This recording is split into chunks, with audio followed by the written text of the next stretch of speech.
Morning. मैं CL Meena, सहायक आचार्य व्यावसायिक प्रशासन, आपके समक्ष इस ऑनलाइन क्लास में उपस्थित हूँ। आज का जो हमारा क्लास का जो टॉपिक है वह है विज्ञापन के 5M मॉडल, अर्थात 5Ms models of advertising. Basically यह जो मॉडल है वह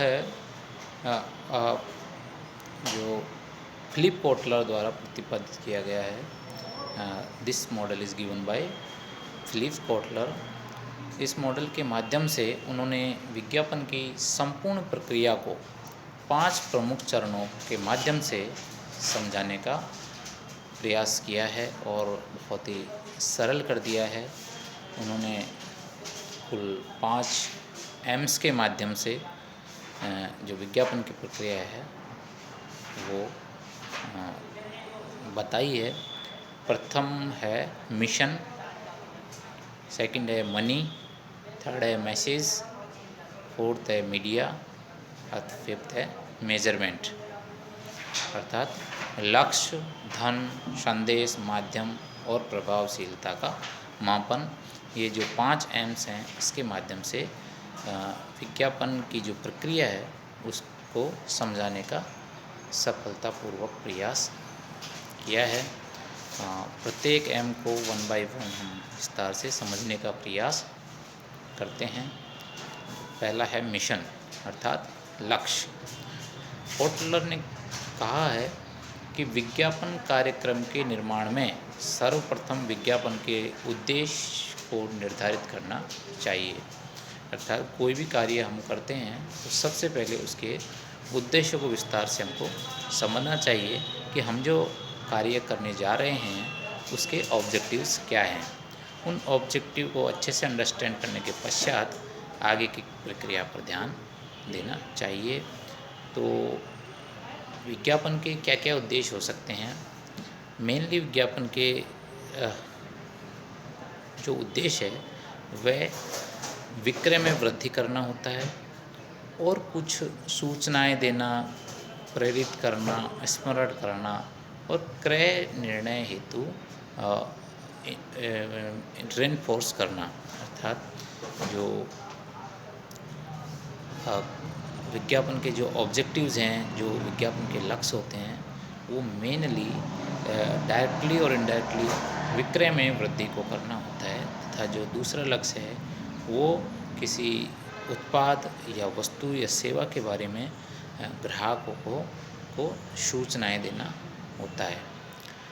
सेकंड जो M है वो है मनी, धन, अर्थात उसका एडवर्टाइजिंग का बजट। कोई भी काम करें उसके लिए धन की आवश्यकता होती है। बिजनेस जैसे ही बिजनेस वर्ड इन्वॉल्व होता है इसका मतलब यह है कि वहाँ मनी की बहुत सख्त ज़रूरत होती है। विज्ञापन अभियान की भी सफलता की प्रक्रिया, विज्ञापन अभियान की जो प्रक्रिया है उसको प्रारंभ करते समय इसमें होने वाले व्यय का निर्धारण भी पूर्व में ही कर लेना चाहिए। जो भी विज्ञापन एजेंसी है या ये कहें कि विज्ञापन करने वाला जो विज्ञापन का प्रायोजक है उसको इस बात का निर्णय पहले ही कर लेना चाहिए कि विज्ञापन में कितनी राशि खर्च करनी है। इस बात का डिसीजन पूर्व में ही कर लेना चाहिए। विज्ञापन का बजट का निर्धारण करते समय कुछ बातों का ध्यान रखना चाहिए, जैसे कि प्रोडक्ट की लाइफ साइकिल की जो स्टेज है वो कौन सी स्टेज है। यदि प्रोडक्ट प्राइमरी स्टेज में है तो उसके लिए अधिक सघन एडवर्टाइजिंग कैंपेन की आवश्यकता होती है, उसके लिए अधिक धन की आवश्यकता होती है। इसलिए बजट में अधिक धन का प्रावधान करना ज़रूरी होता है। यदि प्रोडक्ट की जो स्टेज है वो मैच्योरिटी पे है या यूँ कहें कि वो अन्य अवस्था में है तो ज़्यादा सघन अभियान की ज़रूरत नहीं पड़ती है, धन की आवश्यकता भी कम होती है। इस तरह जो विज्ञापन अभियान है उसके लिए जो धन की आवश्यकता है वो पूर्व में ही करनी चाहिए। प्रोडक्ट का मार्केट शेयर क्या है, उसमें जो कंज्यूमर्स हैं उनकी संख्या कितनी है, कंपटीशन कैसा है, एडवर्टाइजमेंट की फ्रीक्वेंसी क्या होगी, इन सब बातों को ध्यान में रखते हुए विज्ञापन का जो बजट है, या यूँ कहें कि विज्ञापन के लिए जो धन की आवश्यकता है उसका प्रावधान पूर्व में ही कर लेना चाहिए। धन्यवाद।